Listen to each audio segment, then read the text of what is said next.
منوسلوا منوسلوا کا بنیادی موضوع رزق حلال ہے۔ بنی اسرائیل پر نازل کی جانے والی نعمتوں میں سے ایک منوسلوا تھی۔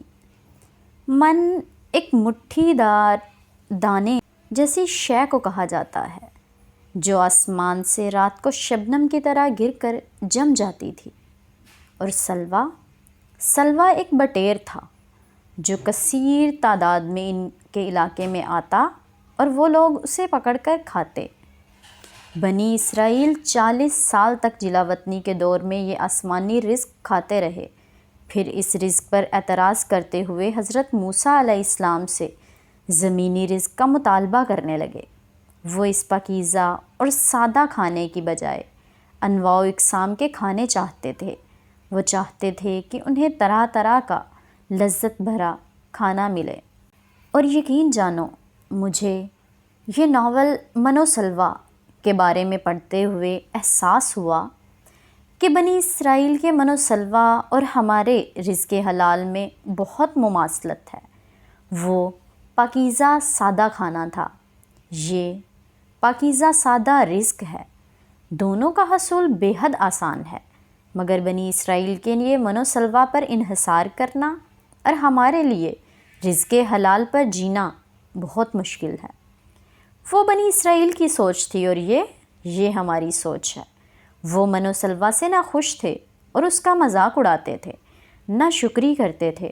ہم کو رزق حلال پسند نہیں ہے اور ہم اس پر اعتراض کرتے ہیں، یہی تو کہا کرتے تھے وہ۔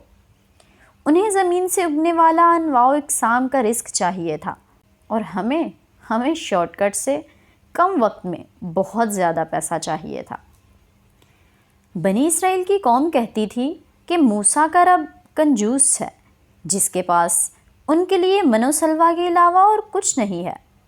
ہم آج یہ سمجھتے ہیں کہ ہمارا خدا ہمیں رزق حلال کے علاوہ کچھ نہ دے کر تنگ کر رہا ہے۔ بنی اسرائیل اپنی اس سوچ اور ناشکری کی وجہ سے مغضوب ہوئی، اور یقیناً ہم مغضوب ہونا نہیں چاہتے۔ بنی اسرائیل کے ساتھ منوسلوا کے معاملے میں نظر آنے والی یہ مماثلت بہت افسوسناک ہے، شرمناک ہے یا ہولناک، اس کا فیصلہ ہم سب اپنی اپنی جگہ پر بالکل کر سکتے ہیں۔ اور آخر میں اس ناول کے بارے میں صرف اتنا کہنا چاہتی ہوں کہ منوسلوا کوئی اسلامی کہانی نہیں ہے، اور نہ ہی یہ کوئی اسلامک اسکالرلی فکشن ہے۔ ایک ایشو کے بارے میں میری ذاتی رائے ہے جو بالکل غلط بھی ہو سکتی ہے۔ میرا علم ناقص ہے، میری عقل محدود، اور مجھے ان دونوں پر کوئی گمان نہیں، مگر میری نیت میں کوئی خرابی نہیں ہے، اور میں اس کے لیے اللہ تعالیٰ کا شکر گزار ہوں۔ بلکہ یہ منوسلوا ناول ایک لڑکی کے بارے میں ہے جو اپنی زندگی کے تمام تر مشکلات، تمام تر مراحل کو طے کرتے ہوئے اپنی زندگی کی سیڑھیاں چڑھتی ہے۔